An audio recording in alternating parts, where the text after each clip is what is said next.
আমার দেশের লোককে আমাকে সুস্থ রাখতে হবে, আমাকে চেষ্টা করতে হবে। আমাদের রাসায়নিক যে কোম্পানি সে তো চাষিকে পাগল করে শুধু ফলনটা দেখাচ্ছে, কিন্তু তার শারীরিক জিনিসটা সেইটা তো চিকিৎসা করে ফর্মুলাটা বের করে দেখাতে পারে না যে তোমাদের লাভ দেখাচ্ছে কিন্তু তোমাদের ক্ষতি কি হচ্ছে।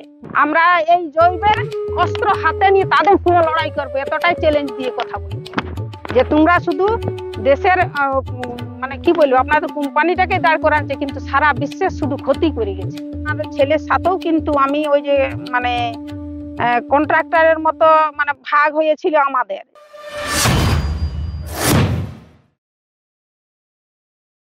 সম্প্রতি অন্ধ্রপ্রদেশ থেকে একটা স্টাডি বেরিয়েছে, রিসার্চের স্টাডি বেরিয়েছে, যেখানে দেখানো হচ্ছে অর্গানিক ফার্মিং যেটাকে বলা হয়, সেই জৈব চাষ করলে 12 থেকে 15% ফসলের যে প্রডিউস, যে ফলন সেই ফলন 12 থেকে 15% বেড়ে যায়। আমরা সেই জন্য এটা ঘুরে ঘুরে দেখার চেষ্টা করছি এবং আপনাদেরও দেখানোর চেষ্টা করছি যে আপনারা যারা ধপধপে চাল, সাদা চাল, চকচকে চাল এইগুলো দেখে খুব মুগ্ধ হয়ে যান, বাজার থেকে কেনেন, খান, সেই চালটা কিন্তু সবসময় ভালো নয় এবং সেই চালটা অনেক সময় দেখা যায় যে সেইটা থেকে নানা রকমের রোগ হচ্ছে এবং চাষ করার সময় যে রাসায়নিক ব্যবহার করা হয় বা কীটনাশক ব্যবহার করা হয় সেগুলো সাংঘাতিক ক্ষতিকারক। আপনারা অনেকেই হয়তো জানেন যে পাঞ্জাবে থেকে ভাটিন্ডা থেকে একটা ট্রেন বেরোয় যেটার নাম ক্যান্সার ট্রেন। সেই ক্যান্সার ট্রেনে যত যাত্রী থাকেন সেই যাত্রীরা প্রত্যেকে ক্যান্সারের ট্রিটমেন্ট করাতে যান। ফলে এইরকম একটা পরিস্থিতি যখন ভারতে তৈরি হয়েছে, ঠিক সেই সময় এম্পায়ার ডায়েরিজ আপনাদের কাছে এমন এমন কিছু চাষিদের কথা শোনাচ্ছেন বা আনছেন যারা এই কেমিক্যাল ফার্মিং করতেন একটা সময়, কিন্তু সেইখান থেকে সরে এসে জৈব ফার্মিং করছেন, জৈব সার, জৈব কীটনাশক এগুলো ব্যবহার করছেন। আমার সঙ্গে এই মুহূর্তে একজন রয়েছেন যিনি এই কেমিক্যাল ফার্মিং করতেন একটা সময় কিন্তু ফিরে এসেছেন সেই পুরনো জৈব চাষে। আমার সঙ্গে রয়েছেন জ্যোৎস্না মাহাতো। আমি রয়েছি এই মুহূর্তে বিনপুর ব্লক নাম্বার 1, গ্রামের নাম গোপীনাথপুর। হ্যাঁ, আগে কেমিক্যালেই করতাম, এই 3 বছর হলো আমরা ওই জৈবতে গেছি। আপনি একটু আগে বলছিলেন না যে আপনার ছেলের সাথে লড়াই। হ্যাঁ, ছেলের কথাটা ওই প্রথম যখন জীবনে করি, ধরো রাসায়নিকের থেকে চাকা জৈবতে যাওয়া আমার ছেলের সাথেও কিন্তু আমি ওই যে মানে কন্ট্রাক্টরের মতো মানে ভাগ হয়েছিল আমাদের যে তুমি জানবে যে এই 1 বিঘা জমিনের ফসলটা হয়তো এই বছর আমাদের নষ্টই হলো, এটা আমাকে বিশ্বাস করে ছাড় বাবা। আমার ছেলের সাথে কথা বলে বলছে ঠিক আছে তাহলে ছাড়লাম।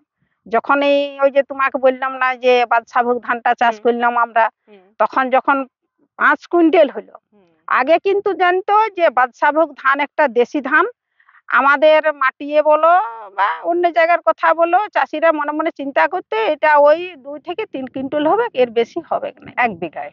1 বিঘায়। কিন্তু আমি যখন নিজে চাষ করলাম জৈবতে, তখন দেখলাম যে আমার 1 বিঘাতে 5 কুইন্টাল হলো এবং তার সুস্বাদুটাও আলাদা হলো। আগে এমনি রাসায়নিক যারা চাষ করে তাদের নাকি কোনো সেন্ট হয় না, কিন্তু আমরা জৈবতে করে দেখি এই যে এরকম যদি লাগানো থাকে, ওখানে যদি এই যে মাঠে ঘুরোফেরা করে না, এই যে একটা সরু সরু বাতাস বইছে, এর মধ্যে কিন্তু ওই ধানের সেন্ট পাবে।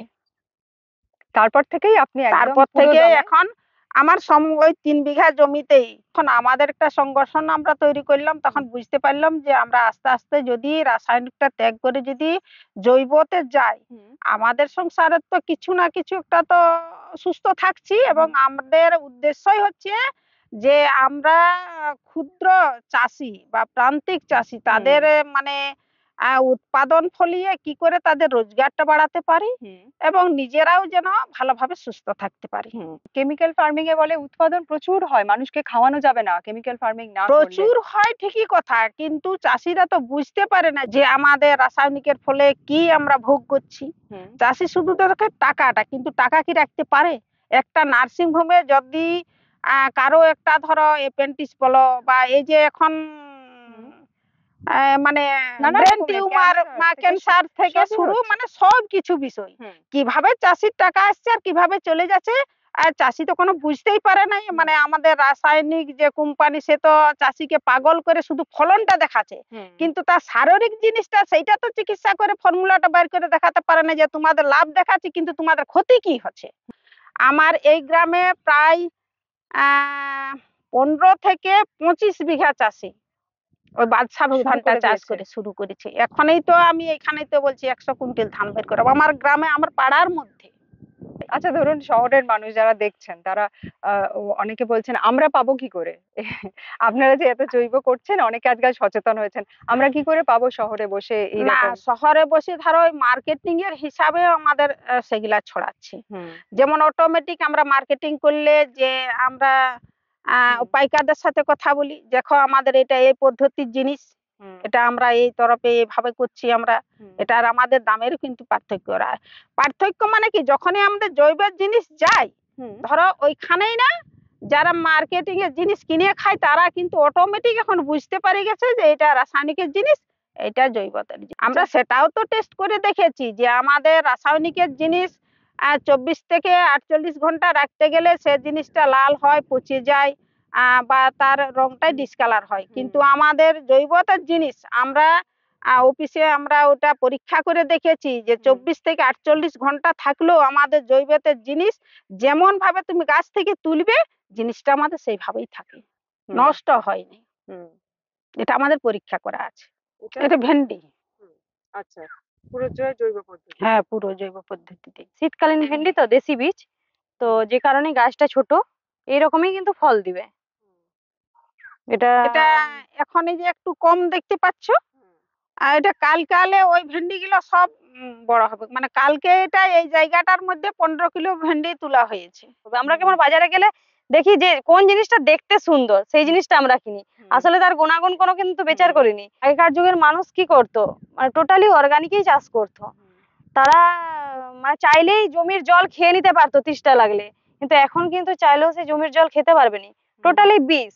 তখনকার যুগের মানুষের কিন্তু রোগ জ্বালাও কম ছিল। আমরা যে চাষিকে জৈবতে চাষ করাচ্ছি সেই ফসলেই আমরা মার্কেটিং করছি, টোটালি কিন্তু জৈব।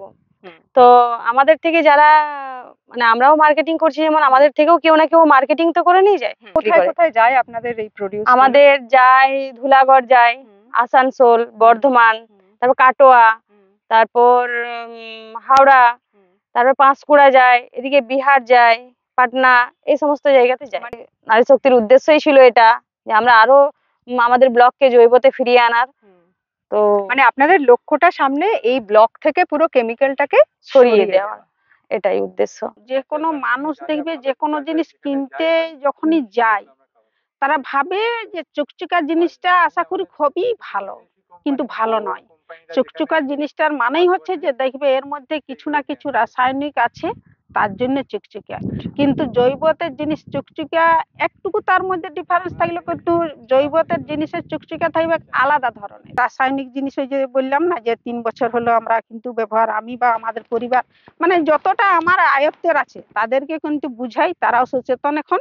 আমার ফ্যামিলি আজ 3 বছর সবজি থেকে যেমন সবকিছু জিনিস উৎপাদন করে খাচ্ছি না, আমার ফ্যামিলি আজ 3 বছর এখনো ডাক্তারখানা, যদি এটা কিন্তু আমি অ্যাকচুয়ালি গৌরব করে বলতে পারবো যে আমার ফ্যামিলি 3 বছর ডাক্তারখানা। এমনি সর্দি মানুষের হতেই পারে, সর্দিটার ব্যাপারেও তুমি দেখো, মানে আগে যেমন মানুষের সর্দি কাশি হলে কফ কাশি গুরুত্ব হয়, কিন্তু আমাদের সেরকম নাই, কারণ আমরা সেই পরিবেশেরই এখন জিনিস ব্যবহার করছি, আমাদের রোগ অসুখটাও কম। আমি এই বয়সে ধরো না যদিও 50 কেজির বস্তা যদি লাড়তে পারি, এবারে চিন্তা করতে পারেন আপনি যে যেটাই মনে করতে পারেন যে দিদির অ্যাকচুয়ালি শক্তিটা আছে বলে তো। ধরুন আপনারা এগুলো করছেন, এই যে কেমিক্যাল কোম্পানিগুলো, এগুলো আপনাদেরকে ওপর কিছু ভয় দেখানো যে কেন করছে? শুনো, আমার কথা হচ্ছে ভয় দেখালে তুমি যদি আসে আমাকে বলো, আমি তো আমার ফ্যামিলি সুস্থর জন্য আমি আমার ব্যবহার করব। আপনি তো আমার ফ্যামিলি কন্ট্রোল করবেন না, আমার ফ্যামিলি আমাকে কন্ট্রোল করতে হবে, আমার দেশের লোককে আমাকে সুস্থ রাখতে হবে, আমাকে চেষ্টা করতে হবে। তো কোম্পানির সঙ্গে এখানে আমার কোনো সম্পর্ক নাই। কোম্পানি যদি আসে আমাকে কিছু বলে যে এই তোরা এটা এটা করতে যাচ্ছ কেন, তো আমার দেশের যদি তুমি কিছু একটা দায়িত্ব নিতে পারো তাহলে ঠিক আছে। আমরা তো কারো কাছ থেকে, সে অন্য কোম্পানির কাছ থেকে কিছু চাইয়ে আসি যে আমরা আমরা সুস্থ রয়েছি, সেটা তো মানে নেই। আমাদের নিজের অভিজ্ঞতা, আমাদের নিজের সচেতনতা, আমাদের নিজের পারিশ্রমিক, তাহলে কিন্তু কোম্পানির সঙ্গে সঙ্গ নেই। আজ এতদিন আগে রাসায়নিক কোম্পানির সাথে ব্যবহার করছি, সেরকম রাসায়নিক কিছু আমার কাছে আনে জোড়ো করে দেয় না, বা কিছু সেরকম কিছু করে দেয় না যে দিদি এতদিন ধরে তুমি এই রাসায়নিক জিনিসটা ব্যবহার করেছো, এই জিনিসটা তোমাকে আমি এতটা মূল্য দিলাম, সেরকম তো নাই। তাহলে এটার মধ্যে আমাদের পার্থক্য কোথায়? সে জন কোম্পানির লোক আসুক না, আমি তো আমার সচেতনে থাকবো, সে কোম্পানির সঙ্গে আমার কোনো সম্পর্ক না। আমি তো আমার নিজের বিবেকের কথা চিন্তা করতে পারি, আমি তো আমার সংসারের কথা চিন্তা করতে পারি। তাহলে আমি আমার দেশের উন্নয়নের কথা চিন্তা করতে পারি, আমার অঞ্চলের কথা চিন্তা করতে পারি, ব্লকের কথা চিন্তা করতে পারি। তাহলে এখানে কোম্পানি এসে যে আমাকে কিছু বললেই যে আমি তার কথা মেনে যাবো বা হার মানবো, সেটা তো কথা নয়। আমরা এই জৈবের অস্ত্র হাতে নিয়ে তাদের সঙ্গে লড়াই করবো, এতটাই চ্যালেঞ্জ দিয়ে কথা বলবো যে তোমরা শুধু দেশের মানে কি বলবো, আপনাদের কোম্পানিটাকে দাঁড় করাচ্ছে, কিন্তু সারা বিশ্বের শুধু ক্ষতি করে গেছে, উন্নয়ন করেন। এটাই হচ্ছে কথা।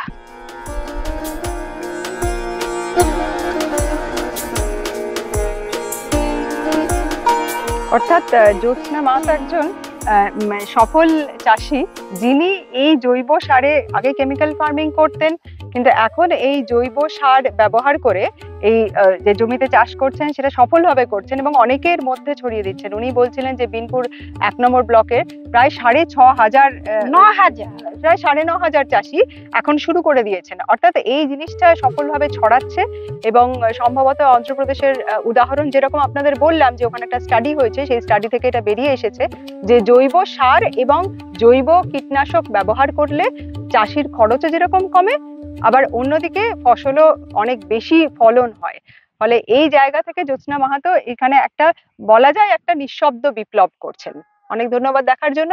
আমাদের ইউটিউব চ্যানেল অবশ্যই সাবস্ক্রাইব করবেন, আর আমাদের ওয়েবসাইট empirediaries.com তো রয়েছে, সেখানে চোখ রাখলে আপনারা যাবতীয় এই ব্যাপারে আপডেট পাবেন।